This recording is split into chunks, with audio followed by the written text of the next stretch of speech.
तो मूवी की स्टार्टिंग होने पर हम एक डॉक्टर फ्लोरेंस वीवर को देखते हैं जो कि खुद को कैमरा पर रिकॉर्ड कर रही थी और वो किसी गैब्रियल नाम के आदमी के बारे में बताती है कि उसने न्यू एबिलिटीज और स्ट्रेंथ को अचीव कर लिया है जो कि नॉर्मल ह्यूमन से काफी ज्यादा है। अब यहाँ पर डॉक्टर को आवाज आती है जहाँ पर काफी ज्यादा भगदड़ मची हुई थी। वहाँ पर हम ये देख पाते हैं कि गैब्रियल ने सारे लोगों को मार डाला था एंड उसने इलेक्ट्रिसिटी को भी मैनिपुलेट किया था और उसको एब्जॉर्ब भी किया था। डॉक्टर समहाउ उसको कमजोर करके बांध देती है और हम यहाँ पर ये देखते हैं कि गैब्रियल ने अकेले ही हॉस्पिटल के बहुत सारे लोगों को मार दिया था। और हम यहाँ पर गैब्रियल की हल्की सी झलक भी देख पाते हैं जो कि नॉर्मल इंसान की तरह नहीं था और वो अब रेडियो के जरिए खुद की आवाज को टेलीकास्ट करके ये बोलता है कि वो सभी को मार देगा और अब डॉक्टर यहाँ पर ये बोलती है कि it's time to cut the cancer.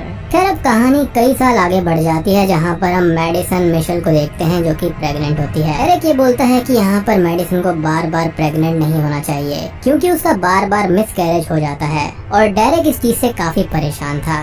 खैर अब यहाँ पर डेरेक काफी गुस्सा हो जाता है और वो मेडिसन का सर दीवार पर मार देता है जिससे उसको काफी चोट लगती है और ब्लड भी आ जाता है। डेरेक को यहाँ पर अपनी गलती का रियलाइजेशन होता है और वो मेडिसन से माफी मांगता है और बाहर वो फर्स्ट एड लेने के लिए चला जाता है लेकिन मेडिसन यहाँ पर डोर को अंदर से बंद कर लेती है।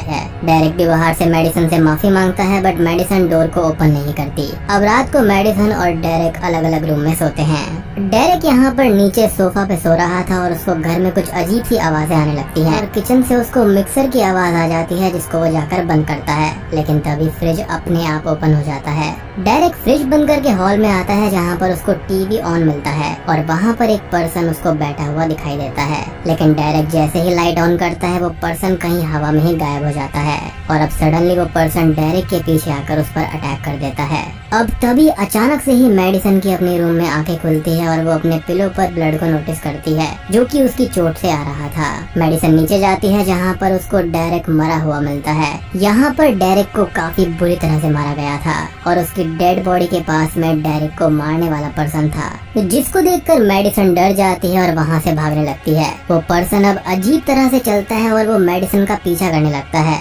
मेडिसन अपने रूम में जाकर डोर बंद करने की कोशिश करती है बट वो पर्सन डोर को पुश कर देता है जिससे मेडिसन दूर जाकर गिरती है। अब अगले सीन में मेडिसन और डेरेक के घर पर पुलिस आ गई थी और वो सभी कुछ एग्जामिन करने लगते हैं जहाँ पर डिटेक्टिव शॉ और रेजिना क्राइम सीन को देख रहे थे। यहाँ पर नॉटी फॉरेंसिक डिटेक्टिव को ये बताती है कि ऐसा क्राइम सीन उन्होंने पहले कभी भी नहीं देखा और डेरेक को बहुत ही ब्रूटली मारा गया है। उसकी गर्दन को तोड़कर उसका सर साइड कर दिया गया था। अब हम मेडिसन को हॉस्पिटल में देखते हैं जहाँ पर उसके साथ में उसकी बहन सिडनी भी होती है। सिडनी मेडिसन से ये बोलती है कि उसके घर पर अटैक हुआ था और डेरेक की जान चली गई है। मेडिसन डेरेक की डेथ से काफी दुखी होती है और वो अपने पेट को नोटिस करती है जहाँ पर गिरने की वजह से उसका मिसकैरेज हो गया था और वो पूरी तरह से टूट जाती है और रोने लगती है। अगले दिन अब डिटेक्टिव शॉ मेडिसन से मिलने आते हैं बट मेडिसन बात करने की हालत में ही नहीं थी। तभी सिडनी वहाँ पर आती है और वो डिटेक्टिव से बात करने लगती है। इन दोनों की ही आंखों में इशारा होने लगता है। अब डिटेक्टिव शॉ यहाँ पर ये बोलता है कि घर के अंदर फोर्स एंट्रीज का कोई भी साइन नहीं है और मेडिसन का मिसकैरेज पहली बार नहीं हुआ है क्योंकि डॉक्टर ने उसको ये बताया है कि मेडिसन का लास्ट 2 सालों में 3 बार ऑलरेडी मिसकैरेज हो चुका है। जिसको सुनकर सिडनी यहाँ पर काफी दुखी होती है और वो अपनी बहन को हक कर लेट जाती है। खैर अगले सीन में डिटेक्टिव शॉ और रेजिना आपस में केस पर बात कर रहे थे और रेजिना ये बोलती है कि डेरेक एक अब्यूजिव हस्बैंड था जो कि मेडिसन को मारा पीटा करता था और हो सकता है कि मेडिसन ने ही उसको मार दिया हो क्योंकि किसी और के निशान उस घर के अंदर नहीं मिले थे, न ही घर के अंदर कोई फोर्स एंट्री हुई थी। अब थोड़े दिनों के बाद में सिडनी मेडिसन को उसके घर छोड़ने आती है और ये बोलती है कि मेडिसन को इस घर में नहीं रहना चाहिए, जिस पर मेडिसन ये बोलती है कि उसके पास अब यही एक निशानी बची है और वो इस घर को नहीं छोड़ सकती। रात को मेडिसन घर पर ही थी जहाँ पर उसको रोड पर स्ट्रीट की लाइट फ्लिकर होते हुए दिखाई देती है। अब मेडिसन बाहर देखती है तो उसको वही साया दिखाई देता है जिसने उस पर और डेरेक पर अटैक किया था। मेडिसन घर के सारे डोर्स और विंडोज को लॉक करने लगती है और उसको एक डोर ओपन मिलता है और घर में लाइट्स फ्लिकर होने लगती हैं। मेडिसन अब अपने रूम में जाकर छुप जाती है और वो खुद को ये समझाती है कि ये सब रियल नहीं है और ये सब बस सपने हैं। अब अगले दिन मेडिसन घर के सारे लॉक्स को अच्छे से बंद कर देती है जिसके थोड़ी ही देर बाद सिडनी वहाँ पर आती है जो कि विंडो से घर के अंदर घुसती है। यहाँ पर मेडिसन सिडनी को वो जगह दिखाती है जहाँ पर डेरेक ने उसके सर को मारा था, जहाँ पर दीवार को काफी गहरा नुकसान हुआ था। अब सिडनी यहाँ पर मेडिसन से ये बोलती है कि वो अपनी लाइफ में एक बेटर पर्सन डिजर्व करती है। अब मेडिसन यहाँ पर आगे ये बताती है कि वो बार बार प्रेग्नेंट इसलिए हुई थी क्योंकि वो एक ब्लड कनेक्शन को फील करना चाहती थी। और यहाँ पर एक राज खुलता है कि सिडनी उसकी असली सिस्टर नहीं थी, बल्कि मेडिसन एक एडॉप्टेड सिस्टर थी। वो ये बताती है कि उनके पेरेंट्स ने उसको 8 साल की उम्र में अडॉप्ट किया था। और ये सुनकर सिडनी बहुत ही ज्यादा शॉक्ड हो जाती है। अब अगले सीन में हम एक लेडी को देखते हैं जो कि टूरिस्ट लोगों को अंडरग्राउंड सिटी दिखा रही थी। अब सभी लोग वहाँ से चले जाते हैं, जिसके कुछ ही समय के बाद में एक पर्सन वहाँ पर आता है जो कि उसको किडनैप कर लेता है। और इस पर्सन की जो शक्ल थी वो काफी ग्रूसम थी। अब अगले सीन में हम उस लेडी को किसी घर के एटिक में बंधा हुआ पाते हैं और वो पर्सन उस एटिक के अंदर कुछ कपड़े पहन रहा था। वो आदमी अब रेडियो के थ्रू उस लेडी से ये बोलता है कि उसने इस टाइम के लिए बहुत वक्त तक इंतजार किया और वो सबसे बदला लेने वाला है। और सबसे पहला बदला वो डॉक्टर फ्लोरेंस वीवर से लेगा। और वो डॉक्टर को कॉल करता है। वो डॉक्टर से डायरेक्टली यही बोलता है कि it's time to cut the cancer. और डॉक्टर फ्लोरेंस उसको पहचान जाती है और वो थोड़ी सी टेंस्ड यहाँ पर दिखाई देती है। और तभी वो एमिली मे नाम की एक पेशेंट की फाइल देखने लगती है और एक फोटो को भी देखती है। अब अपने घर पर मेडिसन लॉन्ड्री के लिए कपड़े निकाल रही होती है और तभी उसको अपने सर पर ब्लड नोटिस होता है। वो एक टॉवल से ब्लड को साफ करते हुए कपड़े को मशीन में डालने लगती है, लेकिन तभी उसको अपने घर में डॉक्टर फ्लोरेंस दिखाई देती है और वो मेडिसन से ये बोलती है कि मेडिसन उनके घर में क्या कर रही है। लेकिन मेडिसन ये बोलती है कि ये उसका घर है। और तभी मेडिसन का घर चेंज होने लगता है और वो अपने घर में रहते हुए डॉक्टर के घर में खुद को पाती है। यहाँ पर वो आदमी अब डॉक्टर फ्लोरेंस पर अटैक कर देता है और एक ट्रॉफी से उनको पीट पीट कर मार देता है। मेडिसन सडनली अब खुद को अपने घर पर पाती है और वो इस इंसिडेंट से काफी घबरा जाती है। और साथ ही साथ उसके सर पे जो चोट लगी थी उसका घाव अभी तक ताज़ा था, यानी कि वहाँ से अभी तक ब्लड आ रहा था। खैर अब यहाँ पर डॉक्टर फ्लोरेंस के घर पर डिटेक्टिव शॉ और रेजिना आते हैं और वो उस डॉक्टर फ्लोरेंस के मर्डर को इन्वेस्टिगेट कर रहे थे। और ये काम भी उनको डेरिक के मर्डरर का ही लग रहा था। अब यहाँ पर उनको ये पता चलता है कि डॉक्टर को जिस ट्रॉफी से मारा गया था उसको चुरा लिया गया है। और तभी वहाँ पर डिटेक्टिव शॉ को एक छोटी बच्ची की फोटो मिलती है और वो उसको प्रूफ बैग में डाल देता है। और साथ ही साथ वो डॉक्टर फ्लोरेंस के सारे रिकॉर्ड्स को भी अपने साथ ले जाता है। अब तभी हम देखते हैं उसी आदमी को जो कि ट्रॉफी के हिस्से को एक शार्प वेपन बना लेता है। और यहाँ पर घर पर मेडिसन की तबीयत भी बिगड़ गई थी और वो सिडनी को ये बोलती है कि उसने डॉक्टर के मर्डर को अपने सामने होते हुए देखा है और वो इससे बहुत परेशान हो जाती है। अब रात होने पर रेजिना अपने घर पर चली जाती है और शॉ केस पर ही काम कर रहा था और वो डॉक्टर फ्लोरेंस के घर से मिली हुई बच्ची की फोटो को अपने जूनियर को दे देता है ताकि वो उस बच्ची का प्रेजेंट फेस देख सके। अब हम एक बूढ़े व्यक्ति को देखते हैं जो कि अपने घर पर था और डॉक्टर फ्लोरेंस की डेथ की न्यूज से परेशान था। उस आदमी को घर के अंदर किसी की आहट महसूस होती है और वो सब जगह चेक करने लगता है, बट उसको कोई भी नहीं मिलता। यहाँ पर मेडिसन अपने घर पर सो रही थी और जागने पर वो खुद को उसी आदमी के साइड में देखती है। मेडिसन यहाँ पर घबरा जाती है और अब वो किलर उसके पीछे से निकलता है और मेडिसन का रूम फिर से चेंज होने लगता है। वो किलर उस आदमी को उसी ब्लेड से बेरहमी से मार डालता है और इससे मेडिसन भी बहुत ज्यादा डर जाती है। उस किलर का चेहरा डिस्टॉर्टेड था और उसकी बॉडी की पोजीशन भी उल्टी थी, लेकिन इस बार मेडिसन उसका चेहरा देख लेती है और डरकर चिल्लाने लगती है और वो खुद को अपने घर में पाती है, बट सिडनी उसके पास में आकर उसको संभाल लेती है और वो ये देखती है कि मेडिसन के सर से फिर से खून आ रहा था। अब सिडनी और मेडिसन फौरन ही पुलिस स्टेशन जाते हैं। मेडिसन ये बताती है कि वो किसी तरह से मर्डर्स को देख रही थी और रेजिना को उसकी बातों पर ट्रस्ट नहीं होता।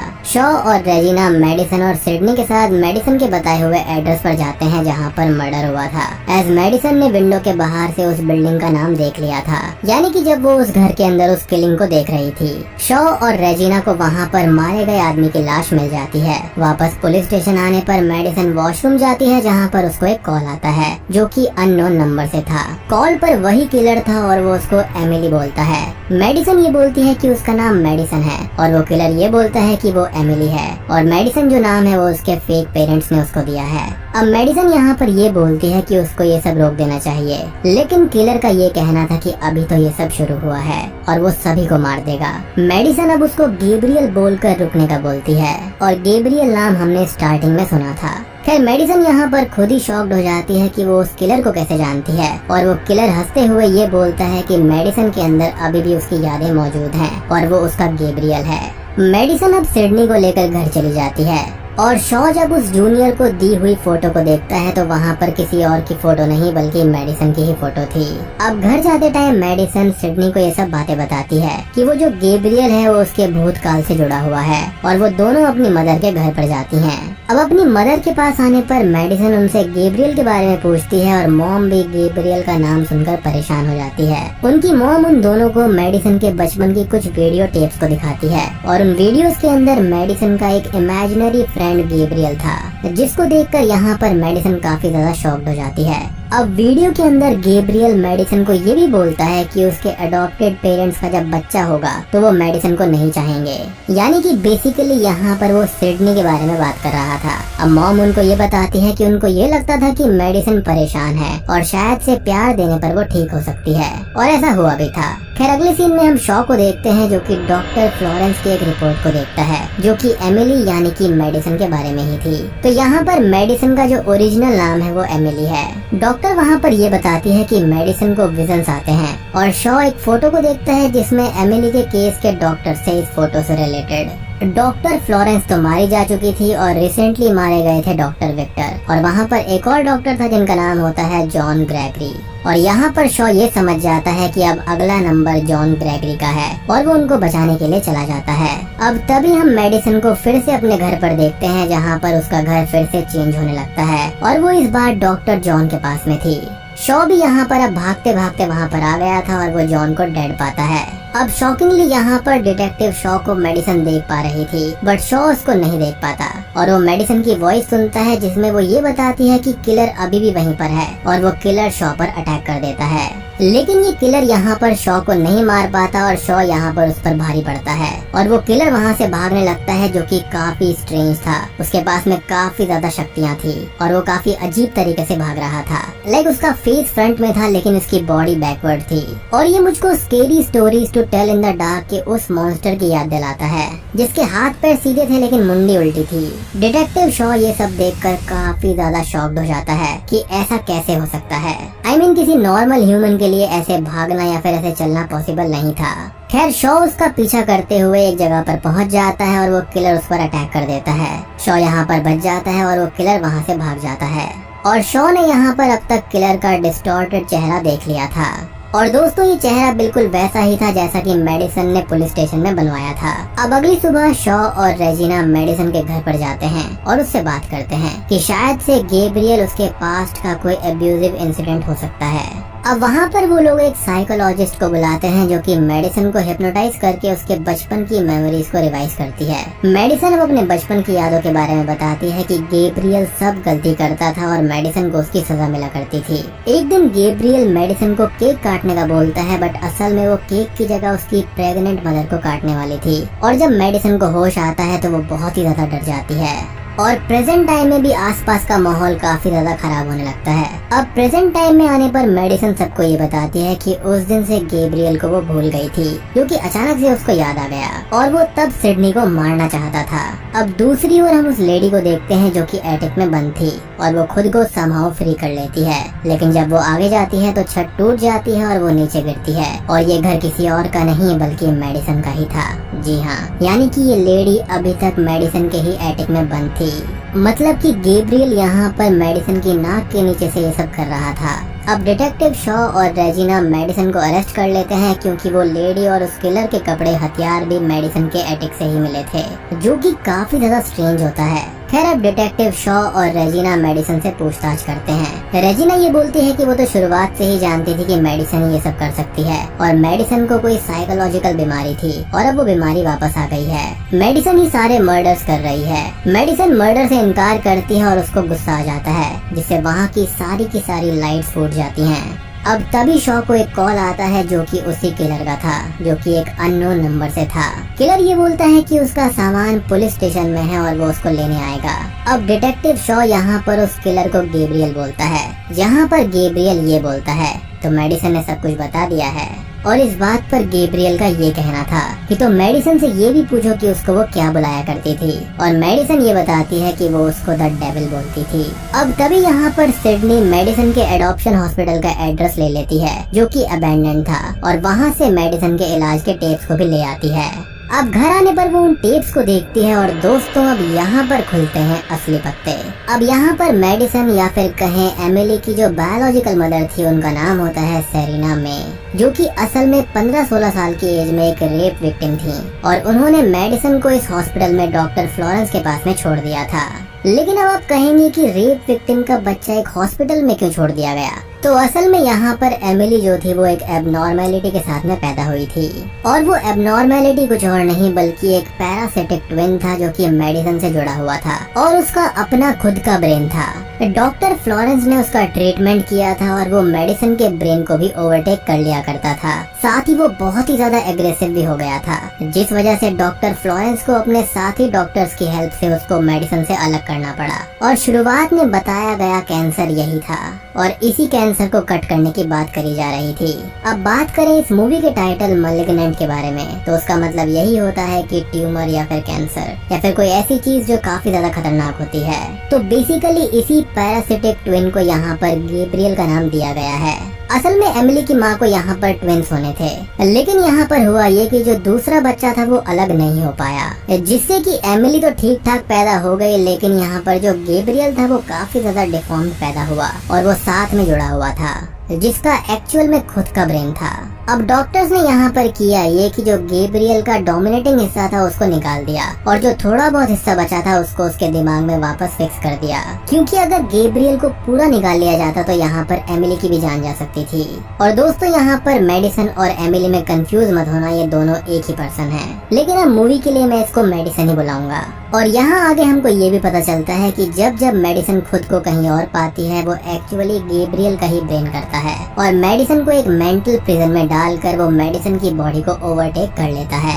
मेडिसन के अंदर गैब्रियल हमेशा कैद रहा, बट जब डेरेक ने उसको दीवार पर मारा तब गैब्रियल वापस जाग गया। वहीं दूसरी ओर हॉस्पिटल में शॉ को ये पता चलता है कि जो लेडी उनको मेडिसन के घर से मिली थी वो असल में सेरेना है, जो कि मेडिसन की रियल मदर है। सिडनी अब शॉ को कॉल करके उसको ये बताती है कि गैब्रियल को एक ब्रेन के रूप में मेडिसन के अंदर डाला गया था और वो सब कुछ कर रहा है, बट शॉ को इन बातों पर यकीन नहीं होता।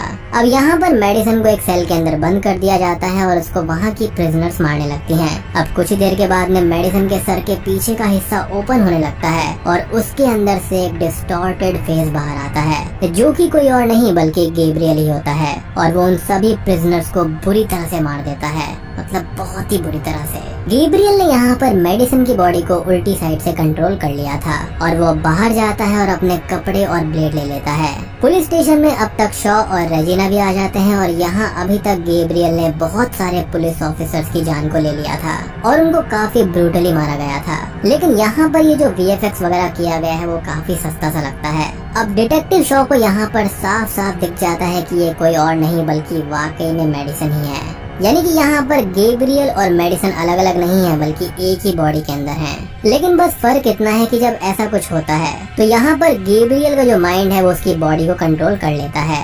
खैर यहाँ पर डिटेक्टिव उसको रोकने की कोशिश करता है बट वो उसको भी हर्ट कर देता है और साथ ही साथ रेजिना भी काफी बुरी तरह से घायल हो जाती है। अब गैब्रियल यहाँ पर सभी को हर्ट करके सेरेना को मारने के लिए चला जाता है, क्योंकि अल्टीमेटली उनको सबसे पहले जो अबैंडन किया था वो उसकी माँ ने ही किया था। रेजिना यहाँ पर शॉ को उसके पीछे भेज देती है। अब हॉस्पिटल के अंदर सिडनी आ जाती है और वो एक ऑफिसर से सेरेना के बारे में पूछती है, लेकिन तभी उस ऑफिसर के हार्ट का पेस मेकर ब्लास्ट हो जाता है क्योंकि गैब्रियल वहाँ पर आ गया था और जैसा कि स्टार्टिंग में दिखाया गया था कि उसने इलेक्ट्रिसिटी को एब्जॉर्ब किया था तो उसके अंदर टेलीकाइनेसिस पावर्स आ गई थी जिससे वो बिना किसी चीज को छुए कंट्रोल कर सकता था, स्पेशली इलेक्ट्रिकल या फिर इलेक्ट्रॉनिक डिवाइसेस को। गैब्रियल अब सिडनी को मारने लगता है और शॉ उसको बचाने की कोशिश करता है बट गैब्रियल उसको ब्लेड से घायल कर देता है। मेडिसन अब गैब्रियल को रोकने की बहुत कोशिश करती है बट गैब्रियल उससे नहीं रुक पाता।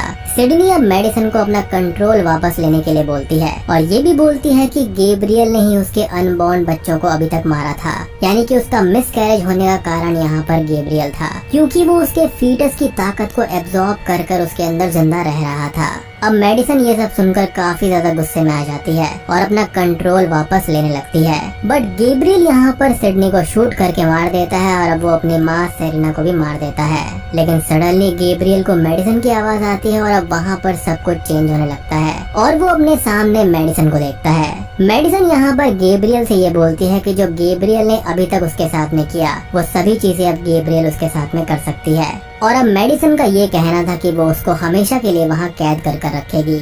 मेडिसन गैब्रियल को अपने माइंड के अंदर ही प्रिजन में बंद कर देती है और अपने माइंड पर पूरी तरह से कंट्रोल वापस ले लेती है। अब मूवी तभी रियलिटी में वापस आती है जहाँ पर उसने सिडनी और अपनी माँ सेरेना को नहीं मारा था, बल्कि उसने गैब्रियल को ट्रिक किया था, जैसा कि वो मेडिसन के साथ में करता था। तो बेसिकली यहाँ पर स्टार्टिंग से लेकर एंड तक जो भी मूवी चल रही थी वो मेडिसन की नजरों से चल रही थी। यहाँ पर मेडिसन बार बार ये बोलती थी कि वो खुद को कहीं और पाती थी और ये देखा करती थी कि गैब्रियल किसी को मार रहा होता है, जबकि असल में वो उसकी सब कॉन्शियसनेस थी। उसकी पूरी बॉडी ही क्राइम सीन पर हुआ करती थी, लेकिन उसको कुछ भी याद नहीं रहता था, क्योंकि यहाँ पर गैब्रियल उसकी बॉडी और उसके माइंड पर कंट्रोल कर लेता था। यहाँ पर मेडिसन को ऐसा एहसास हुआ करता था जैसे कि वो एक ड्रीम में हो। खैर, अब मेडिसन यहाँ पर सिडनी से ये बोलती है कि वो खून के रिश्तों के पीछे भागती रही, जबकि उसके सामने उससे भी बड़ा रिश्ता था जो कि सिडनी के साथ में उसका था।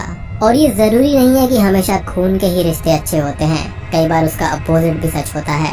अब मेडिसन यहाँ पर ये बोलती है कि वो सिडनी से बहुत प्यार करती है। तभी मूवी के आखिरी सीन में हम एक बल्ब को हल्का सा फ्लिकर होता हुआ देखते हैं, मीन्स कि गैब्रियल वापस जरूर आएगा। और वो ये मूवी यहीं पर खत्म हो जाती है। तो बेसिकली ये काफी सिंपल सी मूवी थी, जहाँ पर मेडिसन या फिर एमिली जो भी कहें, उसके साथ में उसका ट्विन ब्रदर भी था जिसका नाम यहाँ पर गैब्रियल था। सेरेना को यहाँ पर स्टार्टिंग से पता था कि वो कैसी पैदा हुई है और उसने एक्सपेरिमेंट के तौर पर उसको डॉक्टर फ्लोरेंस को दे दिया था, क्योंकि ऑब्वियसली उस टाइम पर ये सब चीजें सिन मानी जाती थी। और यहाँ पर इलेक्ट्रिक शॉक की वजह से गैब्रियल के पास काफी ज्यादा पावर्स आ गई थी, like telekinesis, super strength etcetera. और वो सेम ताकतें यहाँ पर मेडिसन यानी एमिली के पास में भी थी। यहाँ पर जितने भी मर्डर्स किए वो सारे गैब्रियल ने किए, लेकिन बॉडी मेडिसन की ही थी। बेसिकली गैब्रियल यहाँ पर मेडिसन की बॉडी के अंदर एक पैरासाइट की तरह रह रहा था और एंड में यहाँ पर मेडिसन ने उसके ऊपर टेक ओवर कर लिया और उसको अपने माइंड के अंदर कैद कर